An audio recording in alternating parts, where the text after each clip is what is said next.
నమస్కారం అందరికి. ఇప్పుడు మనం ఇంటర్మీడియట్ సెకండ్ ఇయర్ వాళ్ళకి అకౌంటెన్సీలో యూనిట్ 4 లో ఉన్నాం. పార్ట్నర్షిప్ అకౌంట్స్ లో ప్రీవియస్ వీడియోస్ లో మనం షార్ట్ ఆన్సర్స్ చూసాము, ఇంకా ఇంట్రడక్షన్ చూసాము partnership accounts the.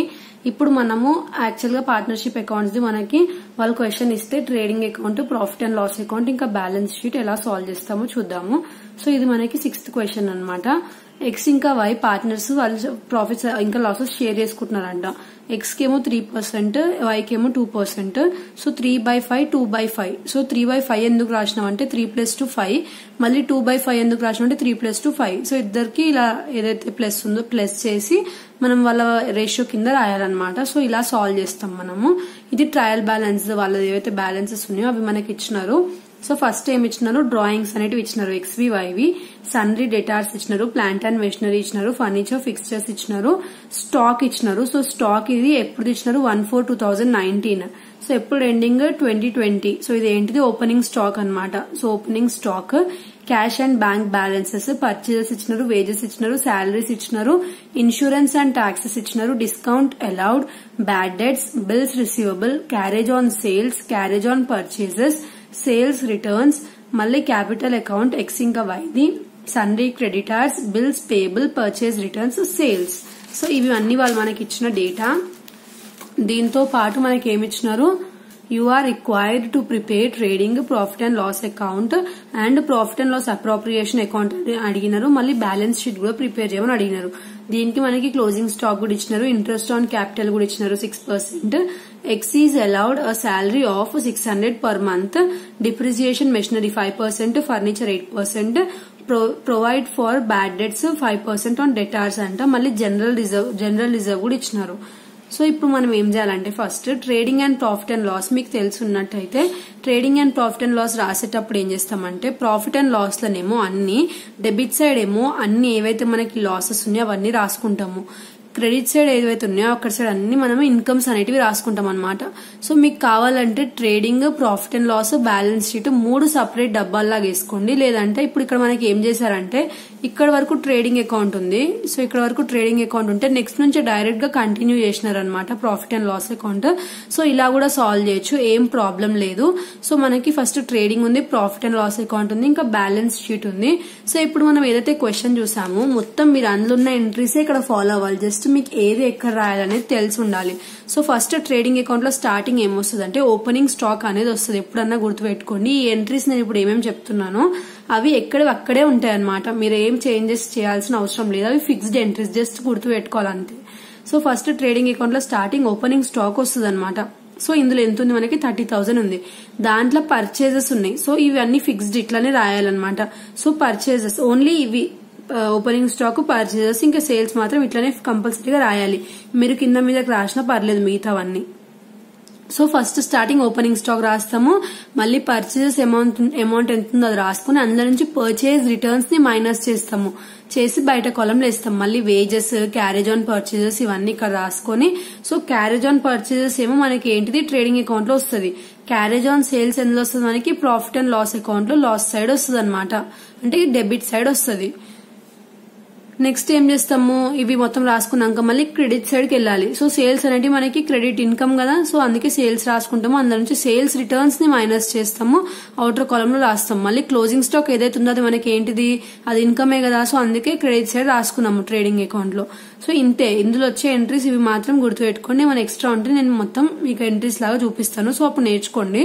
Just entries ఏమైనా ఎక్స్ట్రా ఉంటే ఎక్కడ యాడ్ అవ్వాలో గుర్తుపెట్టుకోవాలి అంతే. ట్రేడింగ్ లో మాత్రం మాక్సిమం ఇవే వస్తాయి. సో 2 sides టోటల్ చేయాలి. చేసిన తర్వాత ఎట్ సైడ్ అయితే మనకి తక్కువ వచ్చింది, ఇట్ సైడ్ తక్కువ వస్తుంది. సో ఇట్ సైడ్ మనకి ఎంత ఉంది 1,66,300 ఉంది. అందులో నుంచి ఈ అమౌంట్స్ అన్నిటిని మైనస్ చేస్తే 61,900 వస్తుంది. దాన్ని మనం ఏమంటాం, గ్రాస్ ప్రాఫిట్ అంటాం. గ్రాస్ ప్రాఫిట్ ఏం చేస్తాం, దాన్ని transfer to profit and loss account. So profit and loss account కి ట్రాన్స్ఫర్ ఎలా చేస్తాం, ప్రాఫిట్ ని ఇలా తీసుకుని వెళ్ళి profit and loss account at side వస్తుంది, ప్రాఫిట్ మనకి క్రెడిట్ సైడ్ వస్తుంది. అందుకే మనం ఏం చేస్తాం, గ్రాస్ ప్రాఫిట్ ని తీసుకొని వచ్చి ఇక్కడ సైడ్ రాసినాం అంతే. నెక్స్ట్ మనకి ఏవైతే డెబిట్ సైడ్ ఉండే ఎక్స్పెన్సెస్ ఉంటాయో అవన్నీ రాసుకోవాలి. ఇవన్నీ ఎక్స్పెన్సెస్ మనకి. సో ఈ ఎక్స్పెన్సెస్ అన్ని రాసుకున్న తర్వాత మీకు డౌట్ రావచ్చు, మెషినరీ, ఫర్నిచర్, బ్యాడ్ డెట్స్ ఇవన్నీ అసెట్స్ కదా, ఇక్కడ ఎందుకు రాసినాం అని చెప్పి. నేను ఇన్కమ్ అండ్ ఎక్స్పెండిచర్ చెప్పేటప్పుడు కూడా చెప్పినాను, మనము ఏవైతే అసెట్స్ ఉన్నాయో వీటిని మనం ఎక్స్పెండిచర్ సైడ్ తీసుకోవద్దు, ఎక్స్పెన్సెస్ లా తీసుకోవద్దు. బట్ వాటి మీద డిప్రిసియేషన్, అప్రిసియేషన్ ఉంటే మనం డెబిట్ సైడ్, ఇక్కడ డెబిట్ సైడ్ తీసుకుంటాము. మళ్ళీ ఏమైనా అప్రిసియేషన్ ఉంటే క్రెడిట్ సైడ్ తీసుకుంటాం. అదే ఇన్కమ్ అండ్ ఎక్స్పెండిచర్ లో ఏమైనా డిప్రిసియేషన్ ఉంటే ఎక్స్పెండిచర్ సైడ్ తీసుకుంటాం, అప్రిసియేషన్ ఉంటే ఏం చేస్తాము, ఇన్కమ్స్ సైడ్ తీసుకుంటాం అనమాట. సో ఇక్కడ first depreciation on machinery 50,000 actual amount మీద 5% చేయమని అడిగినారు కదా, సో 5% చేస్తే 2,500 వచ్చింది. మళ్ళీ ఫర్నిచర్ కు 10,000 మీద 8% చేయమన్నారు, 800 వచ్చింది. బ్యాడ్ డెట్స్ మీద మనకి ఏమన్నారు, బ్యాడ్ డెట్స్ మీద, సో ఇక్కడ బ్యాడ్ డెట్స్ 250 అని ఉన్నా సరే ఇక్కడ వాళ్ళు మనకి ఏమన్నారు, provide for bad debts 5% on debtors అన్నారు. సో డెటార్స్ అమౌంట్ మీదనే చేయమంటున్నారు. సో డెటార్స్ అమౌంట్ ఎంత మనకి, సో ఇక్కడ సన్రీ డెటార్స్ ఎంత మనకి 45,000. సో దాని మీద నేను అందుకే ఏం చేశాను, 5% చేశాను. చేస్తే 2,250 అనేది వచ్చింది. ఇంకేమైనా ఇన్కమ్స్ ఉన్నాయా మనకి, ఏం లేవు, జస్ట్ ఇవి మాత్రం ఎక్స్పెన్సెస్ ఉన్నాయి. సో ఇవి మనం ఎక్కడ నుంచి చూసుకోవాలి, జస్ట్ ఇందులోకి వెళ్ళి ఏవైతే మీకు ట్రేడింగ్ అకౌంట్ లో వస్తే, ఏవైతే మీకు ప్రాఫిట్ అండ్ లాస్ అకౌంట్ లో వస్తే మీరు ఇక్కడ టిక్ మార్క్ పెట్టుకోవాలన్నమాట. సో అవి జస్ట్ తీసుకుని వచ్చి ఇక్కడ రాసేయాలి. రాసేసిన తర్వాత 2 సైడ్స్ టోటల్ చేసుకున్నాము. ఈ 61,900 ఎక్కువ ఉంది, 2 సైడ్స్ రాసుకొని అందులో నుంచి ఈ అమౌంట్స్ అన్ని, ఇక్కడ నుంచి అమౌంట్స్ అన్నిటిని ఏం చేస్తాం, మైనస్ చేస్తాం. ఇంక ఈ అకౌంట్ ఇక్కడికి అయిపోయింది, మీరు కలిపి రాస్తున్నారు అని చెప్పి మళ్ళీ అది కలిపొద్దు ఇందులోకి. సో ఇక్కడ నుంచి మాత్రమే చూసుకోవాలి. ఇంకా ఇందులో నుంచి ఈడ వరకు ఆ అమౌంట్స్ అన్నింటిని మైనస్ చేస్తే 34,800 వస్తుంది. ఇది మనకేంటిది, నెట్ ప్రాఫిట్. మనకి ఎప్పుడైనా ప్రాఫిట్ అండ్ లాస్ అకౌంట్ లో నెట్ ప్రాఫిట్ వస్తుంది, ట్రేడింగ్ అకౌంట్ లో గ్రాస్ ప్రాఫిట్ వస్తుంది. సో ఇక్కడ నెట్ ప్రాఫిట్ ని మనం ఏం చేస్తాం, profit and loss appropriation account చేస్తాం కదా, సో అక్కడికి ట్రాన్స్ఫర్ చేయాలి. ఇక్కడ మనం ఇప్పుడు చూసాం కదా క్యాపిటల్ అకౌంట్స్ చేస్తామని చెప్పి. సో ఇక్కడ మనకి direct profit and loss account చేస్తున్నాం కాబట్టి డైరెక్ట్ నెట్ ప్రాఫిట్ తీసుకోవచ్చు. ఇక్కడ సైడ్ క్రెడిట్ సైడ్ తీసుకున్న తర్వాత నేను చెప్పిన ప్రొఫార్మా ప్రకారం ఫస్ట్ ఏమొస్తుంది, ఇంట్రెస్ట్ ఆన్ క్యాపిటల్స్ వస్తుంది, శాలరీ వస్తుంది, తర్వాత ఏమొస్తుంది మనకి కమిషన్ వస్తుంది అని చెప్పిన. ఇక్కడ ఇంట్రెస్ట్ ఆన్ డ్రాయింగ్స్ అని చెప్పిన. ఇందులో ఇంట్రెస్ట్ ఆన్ డ్రాయింగ్స్ మనకి లేదు, సో తీసుకోలేదు. నెక్స్ట్ ఇందులో కమిషన్ కూడా లేదు, తీసుకోలేదు.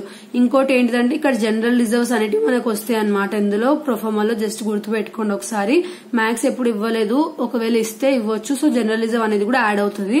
ఎంత 5,000 అనేది ఇక్కడ ఇచ్చినారు. సో 2 సైడ్స్ టోటల్ చేసుకోవాలి. టోటల్ చేసుకున్నాక ఎట్ సైడ్ అయితే తక్కువ వచ్చిందో అటు సైడ్ ఈ అమౌంట్స్ అన్ని మైనస్ చేసుకుంటే మనకు వచ్చే ఆన్సర్ ని ఇద్దరికి షేర్ చేయాలి. 3/5 2/5 వేసుకొని షేర్ చేస్తే అప్పుడు ఇంత వస్తుంది మనకి ఆన్సర్. సో ఇది టోటల్ ని ఇక్కడ వేసుకున్న తర్వాత అందులో నుంచి ఇది మైనస్ చేసిన తర్వాత వచ్చిన దాన్ని, ఈ వచ్చింది ఉంటుంది కదా దాని మీద వాళ్ళిద్దరికి షేర్ చేయాలి. సో అవి మనం బయట రాసుకోవాలి. సో అలా profit and loss appropriation account అయిపోతుంది. నెక్స్ట్ బ్యాలెన్స్ షీట్ కి వెళ్లేసరికి, సో ఇప్పుడు balance sheet. So first balance sheet లో మనం ఏం చేద్దాం, అసెట్ సైడ్ కంప్లీట్ చేసుకుని ఆ తర్వాత లైబిలిటీస్ చూద్దాము. సో ఫస్ట్ సన్రీ డెటార్స్ 45,000 రాసేసుకున్న తర్వాత అందులో ఇప్పుడు దాకా మనం బ్యాడ్ డెట్స్ మైనస్ చేసాం కదా, ఇక్కడ సైడ్ బ్యాడ్ డెట్స్ మనం ఎక్కడైతే profit and loss debit side, so ఆ బ్యాడ్ డెట్స్ ఇందులో నుంచి మైనస్ చేయాలి. మైనస్ చేసుకుని అవుటర్ కాలమ్ వేసుకోవాలి. మళ్ళీ stock direct, bills receivable direct వేసుకున్నాము, క్యాష్ ఇంకా బ్యాంక్ బ్యాలెన్సెస్ డైరెక్ట్ గా రాసుకున్నాము. మళ్ళీ ప్లాంట్ అండ్ మెషినరీ ఏదైతే ఉందో దాని మీద డిప్రిసియేషన్ చేసినాం కదా అది మైనస్ చేసుకుని వేసుకోవాలి. ఫర్నిచర్ అండ్ ఫిక్చర్స్ కూడా యాక్చువల్ అమౌంట్ వేసుకుని అందులో నుంచి డిప్రిసియేషన్ మైనస్ చేసి బయట వేసుకోవాలి. సో ఇది మనకి అసెట్స్ అన్నమాట. సో ఇవి అసెట్స్ లయబిలిటీస్ అని ఎలా తెలుస్తుంది ఆ బాక్స్ లో అంటే అవి మనకు తెలుస్తాయి. ఎందుకంటే మనకి ఏవైతే బిల్డింగ్స్, ఫర్నిచర్, మెషినరీ ఉన్నాయో అవన్నీ అసెట్స్ అని తెలుసు కదా, సో అలా వీటిలో చూసుకోవాలి మనము. నెక్స్ట్ ఇప్పుడు లయబిలిటీ సైడ్ కి వెళ్లేసరికి సన్రీ క్రెడిటర్స్ రాసేసుకున్నాము, బిల్స్ పేయబుల్ రాసుకున్నాము. మళ్ళీ క్యాపిటల్స్. సో క్యాపిటల్స్ మనకి ఇక్కడ ఎంత మంది ఉన్నారు ఈ క్వశ్చన్ లో, ఇద్దరు ఉన్నారు కదా, 2 people ఉన్నారు. సో ఎక్స్ ఉన్నారు, వై ఉన్నారు. సో ఫస్ట్ ఎక్స్ ది చేద్దాము. సో ఇది ఎక్స్ అనమాట. ఎక్స్ ది 60,000 క్యాపిటల్ ఉంది. దానికి అతని ఇంట్రెస్ట్ ఆన్ క్యాపిటల్ ఎంత ఇక్కడ మనం సాల్వ్ చేసాం కదా profit and loss appropriation account లో. సో ఆ 3,600 ని యాడ్ చేసి మళ్ళీ అతని శాలరీ ఎంతనో అది యాడ్ చేసిన తర్వాత అతని డ్రాయింగ్స్, సో అతని పర్సనల్ డ్రాయింగ్స్ ఎంత ఉన్నాయో వీటిని మైనస్ చేయాలి. ఓన్లీ ఇది ఎక్స్ కి మాత్రం చేస్తున్నాము. సో అది చేసినాక సో డ్రాయింగ్స్ ఎంత 12,000 ఎలా తెలుస్తుంది అంటే ఇక్కడ మనకి 12,000 అని ఇచ్చినారు. మళ్ళీ డ్రాయింగ్స్ ఇచ్చినప్పుడు నువ్వు ఎందుకు ఇక్కడ తీసుకోలేవు అని ప్రాఫిట్ అండ్ లాస్ అప్రోప్రియేషన్ అని అడగొచ్చు. ఇంట్రెస్ట్ ఆన్ డ్రాయింగ్స్ ఇస్తేనే తీసుకోవాలి, ఉట్టి డ్రాయింగ్స్ తీసుకోవద్దు. ఇక్కడ గుర్తుపెట్టుకోండి, ఇక్కడ ఉట్టి క్యాపిటల్స్ తీసుకోవద్దు, ఇంట్రెస్ట్ ఆన్ క్యాపిటల్స్ తీసుకోవాలి. తర్వాత ఇక్కడ డ్రాయింగ్స్ ని మైనస్ చేసినాక ఏదైతే నెట్ ప్రాఫిట్ ఉందో దాన్ని ఏం చేస్తాం మనం దీనికి యాడ్ చేస్తాము. చేసిన తర్వాత ఏదైతే వచ్చిన అమౌంట్ ఉందో అది మనకి ఎక్స్ ది క్యాపిటల్ కంప్లీట్ గా అయిపోయింది. ఇప్పుడు వైది క్యాపిటల్ వేసుకొని దాంట్లో ఇంట్రెస్ట్ ఆన్ క్యాపిటల్ యాడ్ చేసి నెట్ ప్రాఫిట్ ఏదైతుందో అది యాడ్ చేసిన తర్వాత ఇతని డ్రాయింగ్స్ ఏవైతే ఉన్నాయో వీటిని మైనస్ చేయాలి. ఇతని డ్రాయింగ్స్ ఎక్కడ ఉన్నాయి, సేమ్ ఇక్కడ క్వశ్చన్లు ఉన్నాయి కదా 10,000 అని చెప్పి అవి మైనస్ చేసుకోవాలి. చేసుకున్న తర్వాత అవుటర్ కాలమ్ లో ఇతని అమౌంట్ వేసుకోవాలి. మళ్ళీ జనరల్ రిజర్వ్ ఉంది కదా, సో ఆ జనరల్ రిజర్వ్ ని కూడా 5,000 ఇక్కడ సైడ్ రాసేసుకోవాలి. నార్మల్ గా రాసుకొని 2 సైడ్స్ టోటల్ చేస్తే మనకి టాలీ అవ్వాలన్నమాట. సో ఇక్కడ ఎక్స్ ది వైది సపరేట్ చేస్తున్నాం కాబట్టి మీరు ఏం చేయాలి, నెట్ ప్రాఫిట్ ఏదైతే ఇక్కడ వాళ్ళకి వచ్చిందో సో ఈ నెట్ ప్రాఫిట్ ని ఈ అమౌంట్ ఏదైతే ఉందో దాని మీద వాళ్ళ ఏదైతే రేషియో ఉందో ఇంటూ 3/5 చేసుకోవాలి, మళ్ళీ ఇంటూ 2/5 చేసుకోవాలి. అప్పుడు ఆ వచ్చిన అమౌంట్స్ ని నెట్ ప్రాఫిట్ దగ్గర ఇతని దగ్గర ఎక్స్ దగ్గర ఎక్స్ ప్రాఫిట్, వై దగ్గర వై ప్రాఫిట్ చేసి రాసుకోవాలన్నమాట. సో ఇది మనకి ఏంటిది బ్యాలెన్స్ షీట్ ఇలా సాల్వ్ చేయాలి. జస్ట్ అక్కడ మనకి అన్ని ఇస్తారు, జస్ట్ ఏమైనా డిప్రిసియేషన్ ఉంటే అందులో నుంచి యాక్చువల్ అసెట్ల నుంచి ఆ డిప్రిసియేషన్ మైనస్ చేసి అవుటర్ కాలమ్ లో వేసుకోవాలి. అదే ఇక్కడ క్యాపిటల్స్ లో ఏం చేస్తాము, శాలరీ కమిషన్ ఏమి ఇచ్చినా అవన్నిటిని యాడ్ చేసి డ్రాయింగ్స్ ని మైనస్ చేసి ప్రాఫిట్ ని కూడా యాడ్ చేసి ఏం చేస్తాం అవుటర్ కాలమ్ లో వేసుకుంటాము.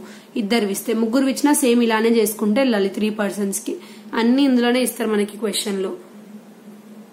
సో ఇలా మనం సాల్వ్ చేస్తాం అనమాట. నెక్స్ట్ వీడియోలో ఇంకొక ప్రాబ్లం చూద్దాం. Thanks for watching.